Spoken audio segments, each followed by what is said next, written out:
welcome back. So we are so excited to be able to share with you guys a whole new series that talks all about business ownership. If you made that decision for yourself, well, stay tuned. We're gonna be having 3-4 episodes that specifically will be talking about what it takes to establish your business, what it looks like to have a name for your business, and all those little things that people just don't talk about. And so we want to share them with you. Okay, Danielle, so you're the expert when it comes to establishing businesses for people. I know you've helped a ton of people do this. So tell us, what is your first tip? Yeah, so I think the number one place to start, if you checked into our last video, is really determining, now that you made that decision for yourself, what your values are and what kind of your goal is. Like Gemma had said before, what is the problem out there that you're trying to solve? Or, if you have just a cool product that you want to bring onto the market or reinvent the wheel, sure, you have to get in touch with your values. You have to envision what that looks like, short term and long term for you. And so I think the next thing to think about is considering your name and your brand, right? And so I think some pointers in coming up with your name is you really only want to keep them 2 to 3 words max. You can think about some of the largest brands out there, right? And most of them only have one word: Apple, right? Tesla. Correct. And so the less is more, right? The more simple you keep it and clean, the more attention that's going to grab over time. And you want to keep it related to your industry. So, of course. I mean, this is very obvious, but if you're a steakhouse, you don't want green branding. You don't want a leaf. You're not vegan. You offer steaks. So it's very obvious. Just one example. I think another one would be, with you and your brand, maybe you can share with them too, kind of your journey in coming up with that name. Yeah, of course. Oh my gosh, it was so much fun to do. But I wanted my vision to show, and the way I wanted to establish my agency was an agency that was for women, and I wanted to relate to me and the industry that I'm in. So I'm in finance. I help people with their money. I wanted to target women. That's my audience. And I have been in the gym industry for many years, and I'm very fit. I'm not fit, but You are fit. I do work out a lot. Even though I'm not fit, I do work out a lot. I do, I'm in the gym all the time. So I wanted to kind of bring that whole thing together. So I named it Fit Finance Girls. It is 3 words, and I think that should be the max for a name.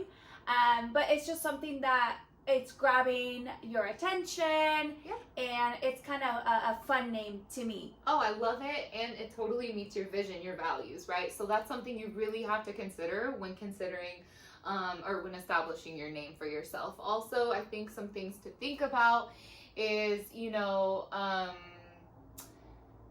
searching the name, making sure it's available on social media sites. So that's Instagram smart. handle, TikTok, wherever you're going to be focused on platform-wise, or maybe it's all of them, and that's okay. You can make that happen.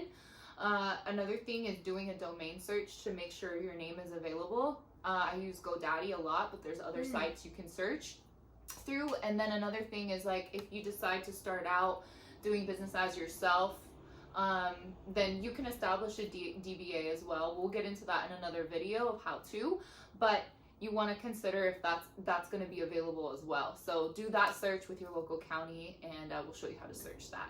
And can I also say something about the searching for your name on social media platforms? I did that and my name wasn't available. This is where we get creative, and you want to make sure you do a variable of the name. I believe I added in the beginning an underscore to make it the whole name. I would avoid personally any numbers in your name. Yes. I think that confuses people, and it just doesn't make a lot of sense unless the name is a number. But yeah, you just play with different variations that can help you get that name on either Facebook or Instagram or whatever platform you're using.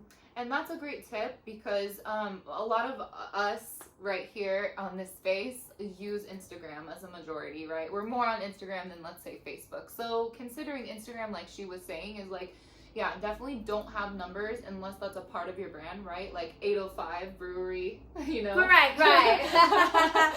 Shout out. But, right, exactly.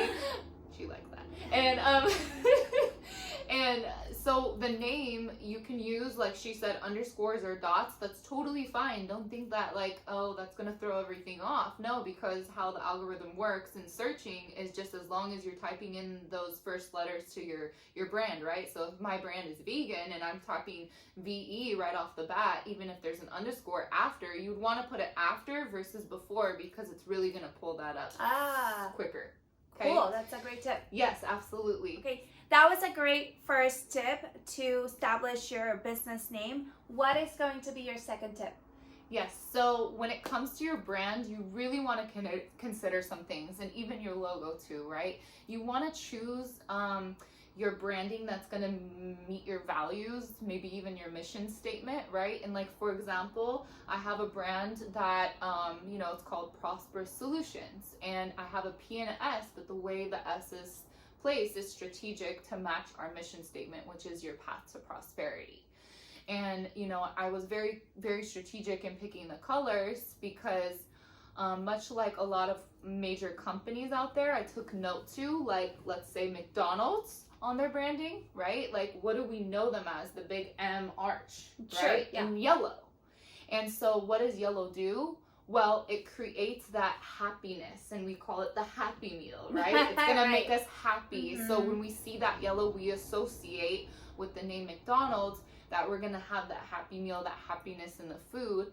And also the red, right? And that really creates that satiation, that hunger, that you want to come back for more, and that urgency.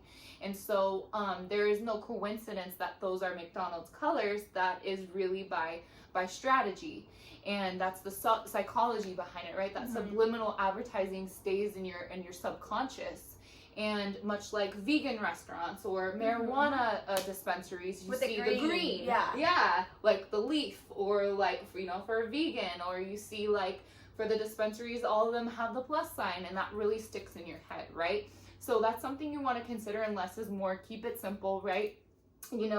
You really want to choose maybe like a picture that's representative of that with your initials, or you can keep it as simple as just your initials, right?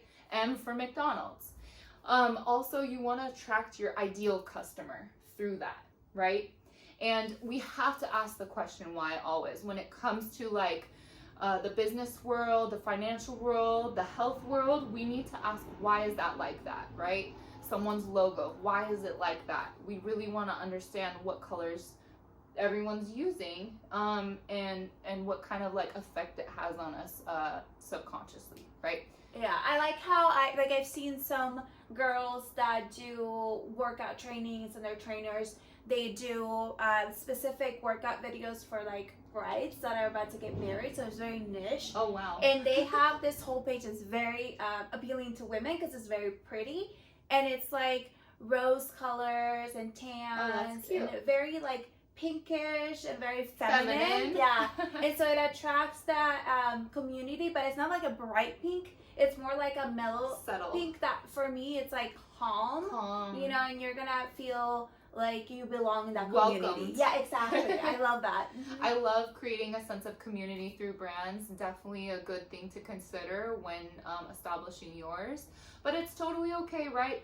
If you're just I have a girlfriend in real estate, right? And her initials are RR, but she flipped them and joined them. So it's really creative way of putting her initials. That's it looks cool. like kind of like the doors, right? To house. I love that. Okay. Yeah. And with a key, and it's like, that's totally what she's promoting. So definitely have your brand match your values. That's going to get you really far with your marketing. All right, Janelle. So I feel like I'm learning so much already, and I'm loving these tips that you have for us. So is there anything else you want to add? Yeah, I think that one more thing before we move on to showing you how to further expand on this and establishing your business, now that you've made that decision for yourself, you want to, is really having a plan in place. And there's this like quote that's been out there for a long time, like a goal without a plan is just a wish. Right. And that's so true, but also without action. So you can't really get anywhere. So you need to have action too. Well, how you create that action is actually putting a plan in place to be able to have kind of pave a path for yourself to that prosperity you want to see in your business, right? And so I will say there's P and S you have to consider. That's pride And you have to consider structure. And in order to have that pride, meaning confidence in your business, you actually have to create that through having structure in your business by having a plan in place. So I think that's very important. And there's different plans out there, right? Like, it's not for everyone starting out, because you may have been in business for a long time already and didn't have a plan and you made it. That happens all the time, I see. And, you know, I talk to a lot of business owners who say, you know, I could have avoided a lot of these problems had I had a plan in place to begin with. But that's okay. If you're very action oriented and you just want to go and have your wins and you have no plan in place, you know, you can put a plan in place later.